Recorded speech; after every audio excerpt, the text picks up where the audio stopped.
کہ کروں میں درمیان تمہارے اور درمیان یاجوج ماجوج کے ایک دیوار موٹی، اور کہا تم لے آؤ میرے پاس تختے لوہے کے، یہاں تک کہ جب برابر کر دیا 2 پھاٹکوں تک پہاڑ کی گھاٹیوں کو، یہاں تک کہ جب کر دیا اس کو آگ، ذوالقرنین نے کہا لے آؤ میرے پاس کہ ڈالو اس پر تانبا پگھلا ہوا، پس تاکہ نہ چڑھ سکیں کہ آویں اوپر اس کے، اور نہ سوراخ کر سکے اس میں کہ یہ میرے پروردگار کی مہربانی ہے، اور پس جب آوے گا وعدہ میرے پروردگار کا تو کر دے گا اس دیوار کو ریزہ ریزہ، اور یہی وعدہ میرے پروردگار کا سچ ہے۔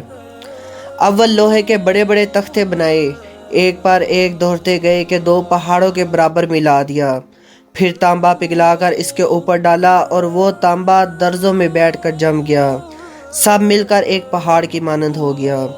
ہمارے پیغمبر صلی اللہ علیہ وسلم کے پاس ایک شخص نے آ کر کہا کہ میں سکندر تک گیا ہوں اور میں نے اس کو دیکھا بھی ہے۔ یہ سن کر حضرت محمد صلی اللہ علیہ وسلم نے فرمایا کہ اس کی کیفیت بیان کرو۔ اس نے کہا کہ وہ دیوار ایسی ہے کہ جیسے 4 خانہ لنگی۔ آپ نے سن کر فرمایا کہ تو سچ کہتا ہے، کیونکہ اس دیوار میں لوہے کے تختے لگے ہوئے ہیں اور ان کی دیواروں میں تانبا پگھلا کر بھر دیا گیا ہے، اسی لیے وہ 4 خانے کی شکل بن گیا ہے، جیسا کہ اللہ تعالیٰ نے فرمایا ہے حَتَّى إِذَا فُتِحَتْ يَأْجُوجُ وَمَأْجُوجُ وَهُمْ مِنْ كُلِّ حَدَبٍ يَنْسِلُونَ، یہاں تک کہ کھولے جائیں گے یاجوج اور ماجوج، اور وہ ہر اونچان سے دوڑتے ہوں گے، یعنی جب روز قیامت نزدیک آئے گی یاجوج و ماجوج سدھ اسکندری سے نکلیں گے اور تمام روئے زمین پر منتشر ہوں گے، جہاں جہاں جو چیزیں پائیں گے کھا جائیں گے، اور پھر اللہ کے حکم سے سور پھونکا جائے گا، اس کی آواز ساری مخلوق مر جائے گی۔ اور ایک روایت حضرت علی رضی اللہ تعالیٰ عنہ سے ہے کہ ہر روز یاجوج اور ماجوج کوشش کرتے ہیں کہ سدھ اسکندری کو توڑ کر باہر آئیں، لیکن بحکم اللہ وہ توڑ نہیں سکتے۔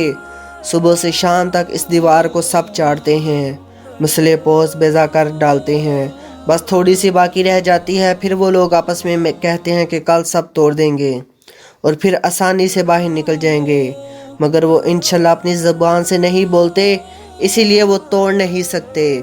پس صبح سے شام تک ان کا یہی معمول ہے، اور جب ان کا خروج ہوگا قیامت کے نزدیک تو اس قوم میں ایک لڑکا مسلمان پیدا ہوگا، اور جب وہ لڑکا بڑا ہوگا تو انہی لوگوں کے ساتھ مل کر بسم اللہ کر کے دیوار چاٹنا شروع کرے گا، اور پھر شام کو انشاءاللہ پڑے گا کل انشاءاللہ اس کو توڑ ڈالوں گا، جب وہ اللہ کے حکم سے سدھ سکندری ٹوٹے گی، اور پھر اس کے بعد سب قوم اس دیوار سے باہر نکل آئے گی۔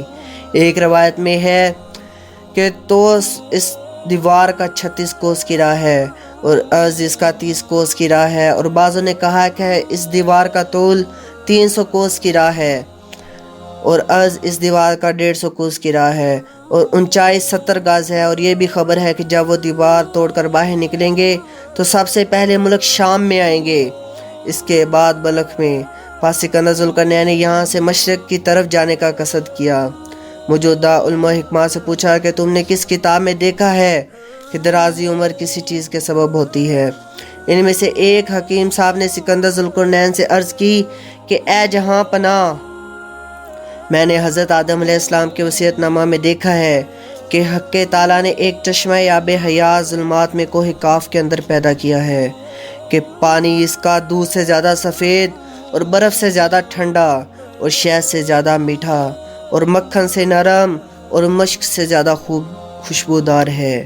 جو اسے پیے گا تو اس کو موت نہ آئے گی اور وہ قیامت تک زندہ رہے گا، اور اس کا نام بھی آب حیات ہے۔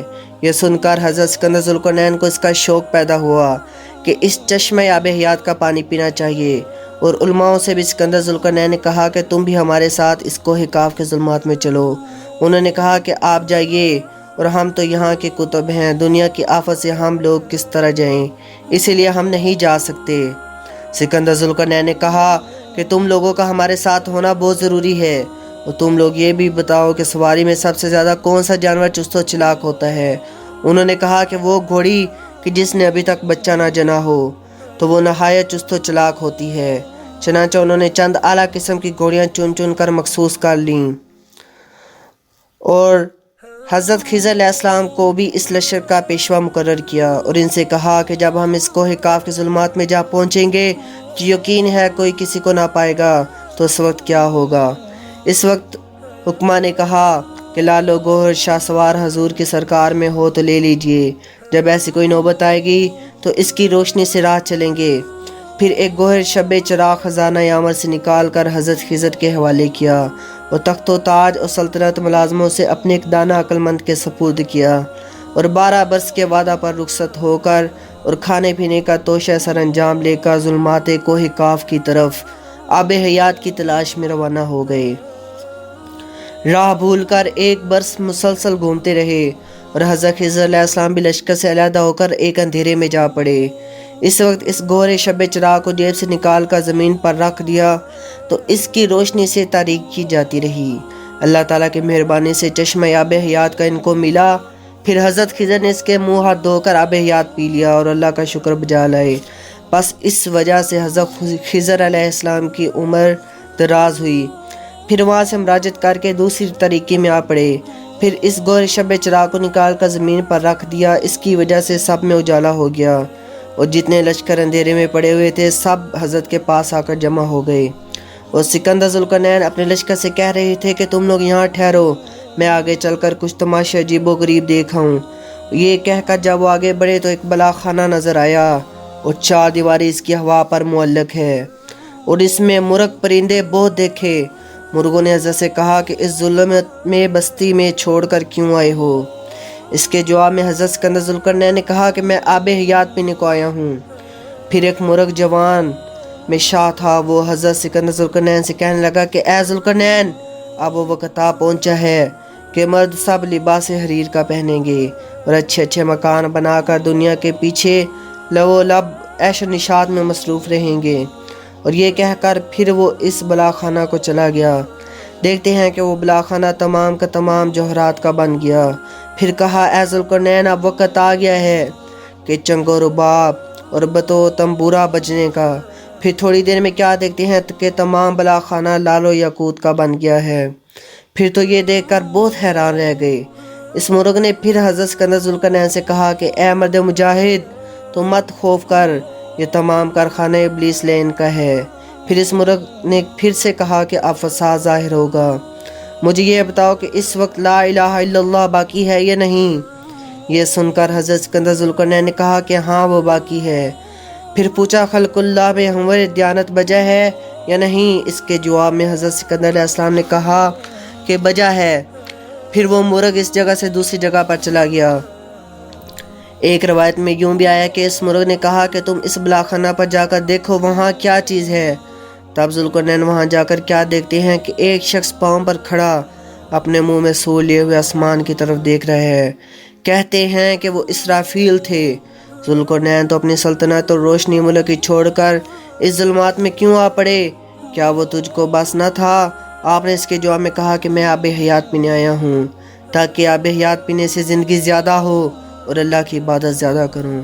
اس بات کو سن کر حضرت اسرافیل علیہ السلام نے سکندر ذوالقرنین علیہ السلام کے ہاتھ میں ایک پتھر مثل بلی کے سر کے برابر دیا اور کہا کہ میں نے تجھ کو غفلت سے ہوشیار کیا اور اب تم یہاں سے چلے جاؤ، اتنی حریص مت بنو۔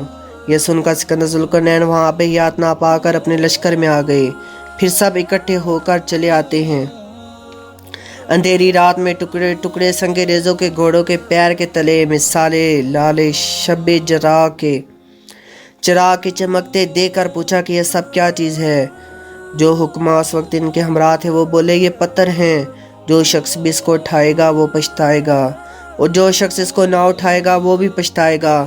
آخر کسی نے ان کو چن لیا اور کسی نے ان کو نہ چنا۔